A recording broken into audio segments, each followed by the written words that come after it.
Hello, my name is Marcin Kozik, and everyone who is subscribed to this channel or is a Facebook fan probably knows who I am. This week we're running some introductions of our members of our team, and today we have Miss Helen Kidd. Helen Kidd is a qualified solicitor and she's working with us as an employment lawyer. Helen's been with KLO since April 2021. So today we're going to have a chat so that you can meet Helen. And Helen, I'll let you speak. Thank you, Marcin, and good morning, everyone. I've been with KLO for a year now, and it's a very different law firm to one I've been used to. A few things that really stand out to me is that the normal 9 to 5 hours just do not apply. So clients are getting, in some instances, appointments at late on a night, early on a morning to fit around their schedules. So that's quite unusual. And I think I've also noticed the personal care that you, Marcin, put into all the cases, because you have an involvement in every one. You know exactly what's going on. And I think that gives a much better client experience. So I've really enjoyed my time here. We've done some interesting cases. Hey, Helen, you never told me that. Yeah. I think because my experience is private practice, high street, which has very strict 9 to 5 hours. And yes, as a lawyer, you're expected to do whatever it takes to get the job done. And that might mean working overtime. But it's quite rare to be seeing clients out of hours as an expectation. But I think your clients maybe are quite used to it by now. They think nothing of ringing you at 7:30, 8:30 on an evening. And you answer. It might be coming from the old times, because law firms in Poland used to be open like early in the morning, and then people would just come back from court and see clients after 6. So I'm not encouraging anyone to try to make an appointment after 6, because officially we are running 9 till 5, but obviously as the situation requires, sometimes you have to make adjustments. I don't mean to that is not an advert for people to be calling you at midnight, but it really strikes me that when it's necessary, you are available, and if there's a deadline, I've seen you work to deadlines. Even if you're given a matter just a few days before a big deadline, you will get the job done. And if that means working at midnight, that's what you'll do. Now you really put me in a box. I don't want to encourage clients to give instructions late in the day. But I think it all translates into a law firm that is more accessible. And I know from my high street days, where you usually have a dedicated marketing person, and they're often wanting to stress the importance of the client relationship, but they don't actually then change the model. They just usually come up with, let's do some adverts. So I think actually to now be working at let's call it a new style of law firm, is very refreshing for the lawyers as well. How do you like the bilingual environment? Sorry? How do you like the bilingual environment? Bilingual environment, I'm just going to turn my volume up a bit, because I don't know if you can hear, I've got some birds in the background. I'm at the seaside. Going on next door. Yeah, I'm at the seaside, and the pandemic and the lockdowns, I think. Everyone knows we are currently running operations online. So I'm actually working from overseas myself. I'm not going to be in England until June. Yeah. You in England now, but you're going to be in Netherlands next week. Yeah, I'm in England now, so I split my year. Maybe 2 months of the year, 3 months at most, I'll be in England. The rest of the time, I'll be in the Netherlands.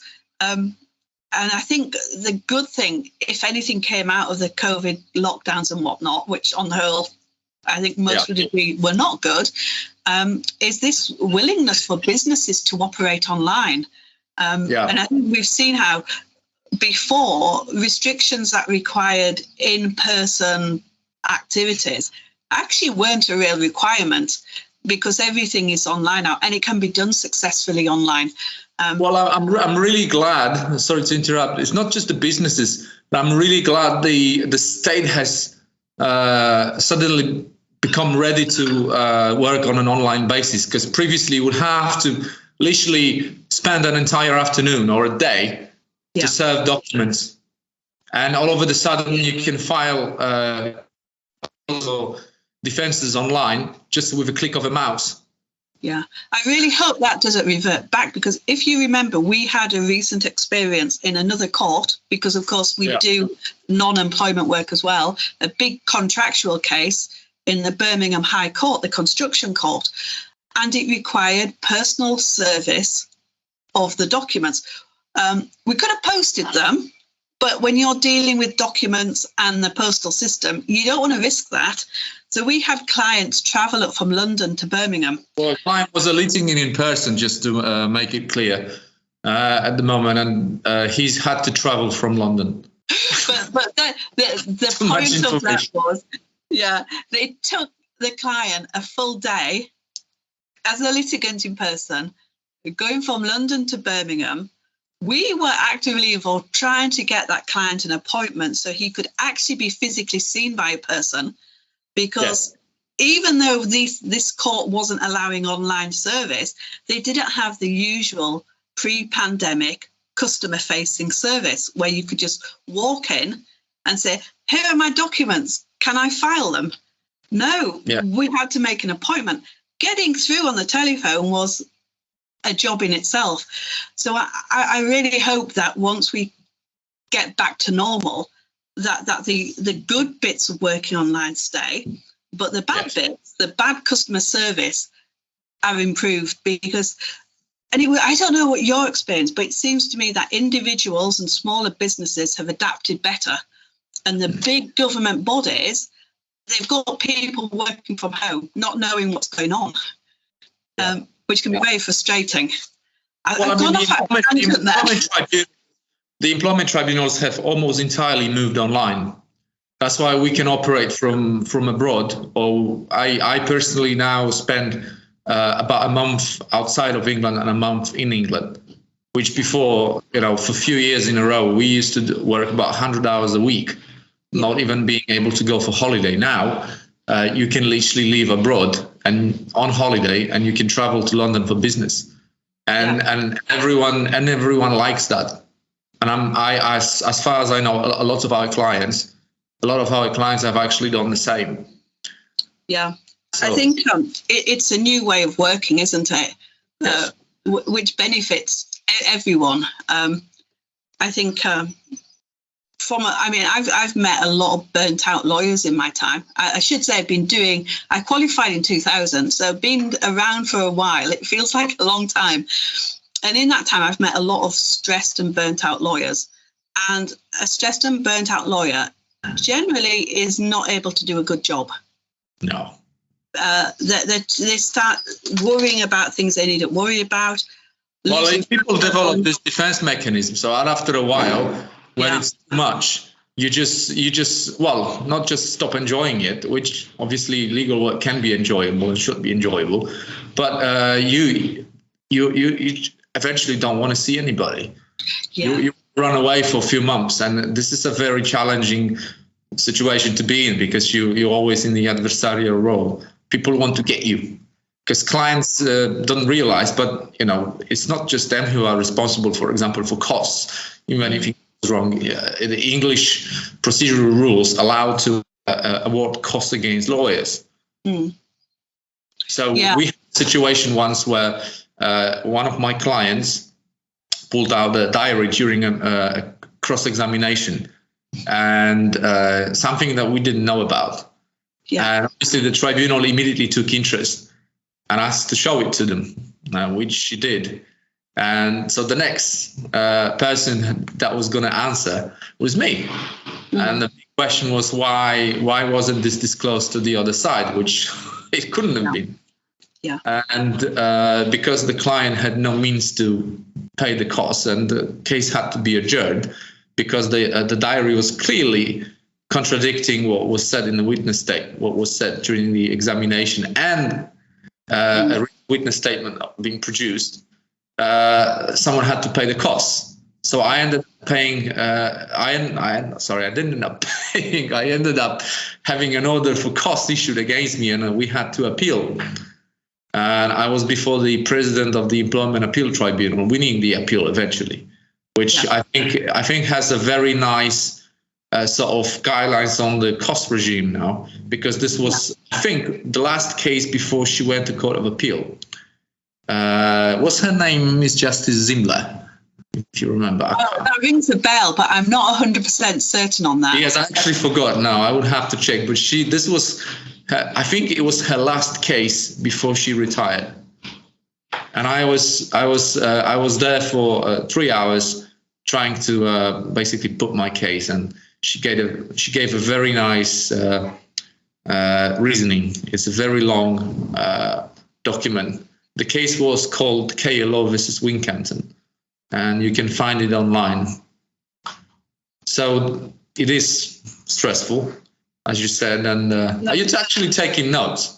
I was actually trying to Google her, but I've seen, but I've got a few others up of other names. Interrogated.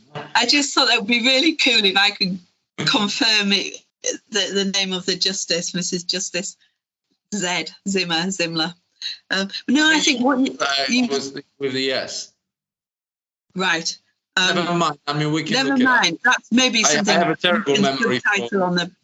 I think that's also. I think that's a lawyer trait, that we remember the legal aspects of a case in detail, but then trying to remember which judge we were in front of is, I suppose, irrelevant information. We don't retain it.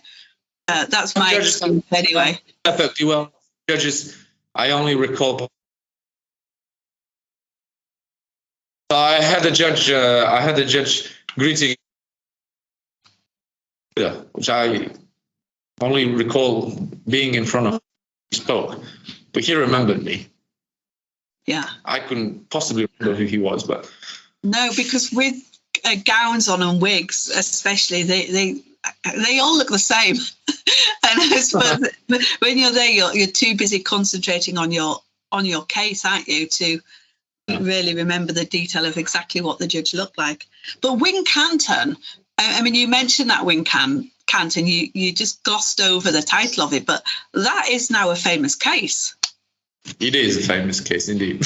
Yeah, you didn't want to say it. It's in the law background, but it's a famous case. Yeah. And I think as well, what you were saying, I did write a couple of notes about your costs experience, because it reminded me of two things. Firstly, the importance of how we are only as good as the instructions we get from clients. So a client being fully open and honest with us is hopefully going to present that sort of nightmare situation where something is revealed at the last minute. So that's number one. Full instructions are always very helpful.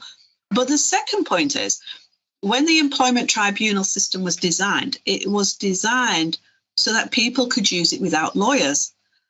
But as actually, I'm glad you raised it, because this is something I want to have a chat with you. And well, my if I could just mention what my thoughts on that are briefly. So as it's developed, the rules seem to have got more and more complicated. But I think, and what you said when you were talking about Wincanton, what really reminded me of this, when you're dealing with lawyers on the other side, they will try not every lawyer is like this, but you're often dealing with the bigger firms, and they're going to try every single trick to win. They're going to put cost pressure on you. They're going to make threats. Everyone tries every trick possible. It's just that the big firm has this big client who often runs on government subsidies. So you're not really talking about a company that is being successful on a market. It's just they have a friendly politician who puts money in their pockets. And then the money is no object. And the firm often doesn't have any argument, but just tries to make pressure. But when you actually get to a hearing, all of a sudden, everyone is now on equal footing. And, your big mouth and, big threat, is no longer relevant. A lot of clients are afraid of going against a and I think a client on their own, what we call a litigant in person, stands no chance. Exactly, they stand no chance, because in theory, even though the system was designed to support them, they're dealing with lawyers on the other side who are going to be making a lot of threats, a lot of costs threats. Your case is unreasonable. We're going to go to court. You're going to lose, and then we're going to be claiming our costs, and our costs are horrendous. Well, just to pause for a second, the cost is not a rule in employment tribunals, because everyone who is subscribed and who's seen my previous videos know this. So it's an exception rather than a rule. You only pay costs when you display some sort of unreasonable behavior or negligence or vexatious conduct. So that's when you are actually using a lawyer, it's quite difficult to be vexatious or unreasonable. You often get yourself into trouble when you're not represented by a lawyer, and you, for example, sending irrelevant correspondence to the tribunal, or even though you have a genuine claim, you're just not there in terms of your knowledge to put it in the proper legal terms, and then the other side say your client has no prospect of success, because it's not clear what statutory or the basis are you bringing. Well, in fact, in the tribunal, you can only use a statutory basis. And that's the problem. Right. A client, when the client is faced with threats, if they're unrepresented, they don't know that actually, as you said, costs in a tribunal are very rare. They sort of assume, and I've come across, and it always amazes me that when the lawyer isn't on your side and you're unrepresented, you see people believing the legal advice they've been given by the other solicitor. Now, they're not allowed to do that, but whatever they're being told by the solicitor who is for the opponent, they sort of take it as gospel. Or rather, it scares them. And I think the last thing we would want to see is people either messing up a good case for falling foul of technicalities, or not doing something quite as they should, or running up the risk of costs through conduct which we would say, well, actually, you shouldn't have done that. So I think that's where a lawyer comes in, isn't it? It's helping to guide someone through the battlefield. And look at when you said the tribunal system was designed to assist a lay individual, and look at how the regulatory scheme is designed. So, for example, a business, which obviously, we have several businesses that we advise on a regular basis on a monthly retainer. But if you're an individual, it is actually impossible under the regulatory scheme to offer you some sort of monthly retainer. And I think that would be perfect if people could have a lawyer on a contract. So, for example, you have let's just say you're a family, and a lot of minority communities, for example, come here as a family. So there might be 3 or 4 people, let's just say a couple of parents and a grown-up son, working for the same business, whether it's a seasonal work or, or whatever. And then having that sort of option would be great. Yeah. If you can just call and consult, but it's impossible. Every single advice or consultation or case has to be done on a case-to-case basis, and that's impossible. It's impossible to offer any kind of money that could be a fee, or that could be, that you wouldn't feel like a burden to your house budget. Whereas if you're a business, you can sign up to an agreement, and the lawyer will do it for you on a regular basis. You can call the firm anytime you like. Yeah. So and the benefit of a business doing it as well is if you're the lawyer on the other end of that monthly retainer, you build up a knowledge of that business. So when they're ringing, maybe it's six weeks since you've heard from them, they're ringing you with a query, you already have a knowledge of how their procedures operate, what their contracts of employment look like. So actually, it's almost for business like having an in-house lawyer but not having to pay the salary of an employer. Look, I wouldn't say the system is designed for business. Okay, because we're going to sound like we a couple of socialists, which we're completely opposite.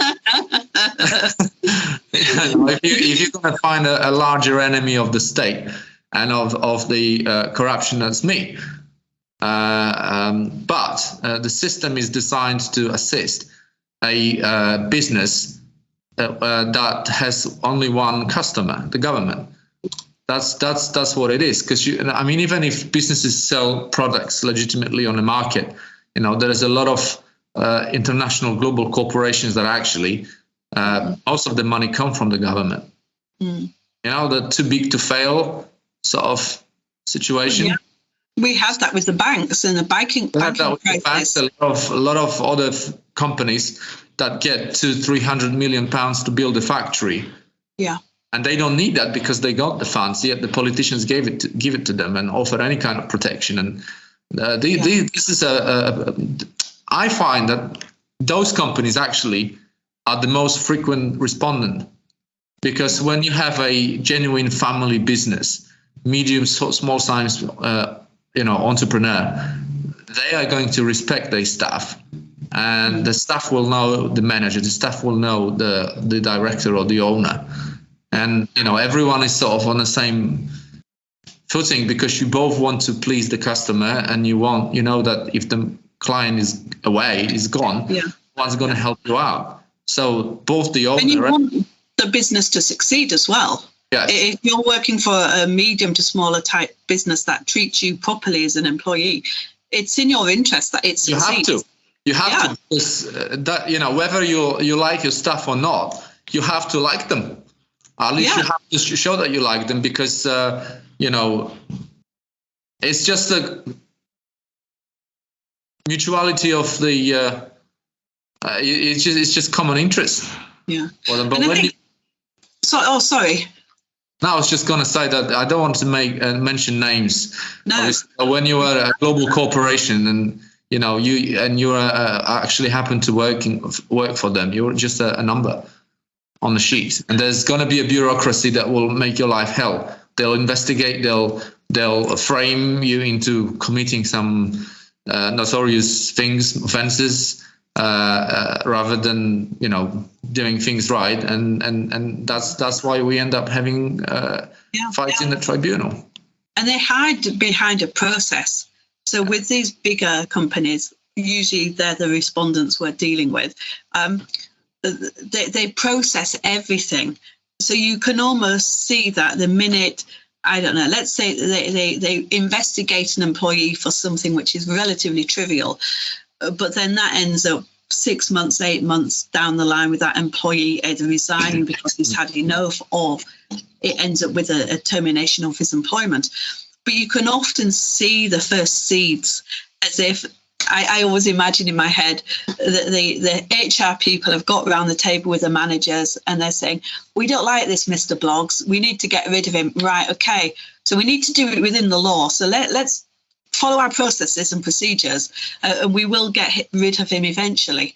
And I think that's sometimes the sense you get with the bigger companies, that once they have someone in their sightline, that person is going to be out of that job soon. Their life is going to be made hell. So they leave, or they're going to be put on performance review, or whatever process fits tenuously the situation they will use. And you might think, well, actually, that's good to have a process, because employees can see what the policies are around that process and what the steps are. But I think we see often a particular individual being treated differently to how other individuals in the organisation are treated. So someone turns up late a couple of times and it's the worst disciplinary offence ever, but then he talks about a colleague who does the same, and that's fine. Look at the law itself. The law itself doesn't really afford protection to employees. The law is just an implementation of a particular policy in a particular time. Yeah. So frequently clients will call and say, we've been absolutely mistreated, called names, pushed around in the business. But there's nothing we can do about this, because the law only allows to bring claims if it's a claim for discrimination. Yeah. So in the end, the employee might look like a terrible human being who's accusing people of racism, but that's the only way they can run the claim. Often it does have something to do with the protected characteristic, particularly with the disabled employee. Yeah. Well, yeah, because often people don't realize that they would come under the umbrella of a protected characteristic. Yeah. Because they might not a person with a lot of medical problems who it's affecting their day-to-day life and has done for a long time or will do, might not appreciate that they may well be classed as disabled under the law, and therefore afforded protection. And I think that, again, is where a lawyer comes in, because you can often help a lot of your clients, Marcin, are Polish, who might think, well, we're white, we can't claim racism, but yes. So I think that is another way the lawyer can come in and help identify.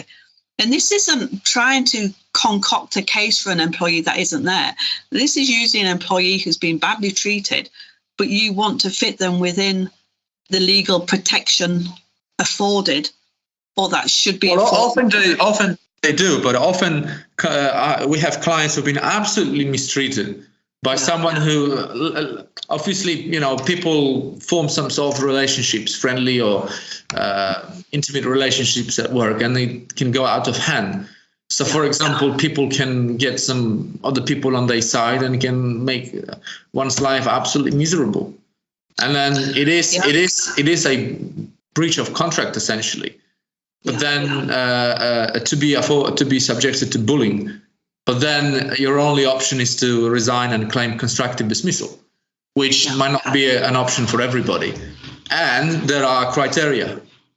So previously you would only have to have worked for a year to bring this kind of claim. Now you have to do 2 years. So unless your case falls within some sort of exception. Again, which there are a few, but that's just the way law is designed. Yeah.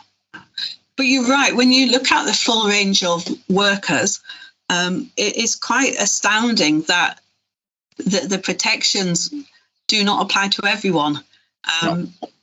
It applies to the vast majority of employees over 2 years service, but those who aren't employees in law, so they might have they might be classed as workers or even as self-employed contractors. Those people have a lot less protection. And the law, when you're in, you mentioned before that all the tribunal does, it interprets the statutes, it interprets the law. And of course, it can look at the higher judgments made by the higher courts to help in the interpretation of the law. But what a tribunal cannot do is think independently, well, that's unfair, we must have some sort of remedy.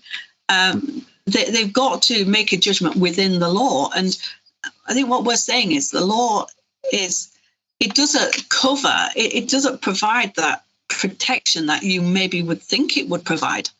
Well, that's why something that I mentioned before, I am a totally the enemy of the state, because, for example, in this instance, I think the classical law of the land would have protected an employee way better. Because if you had a court system that would look at the conduct of each party. So, for example, if one party is completely unreasonable towards the other, like in a commercial relationship, if you, for example, have if you're a builder and the client behaves unreasonably, denies you access to the site, is doing all sorts of nasty things, you can actually walk away from the contract and say you are an injured party and you might claim compensation. Yeah.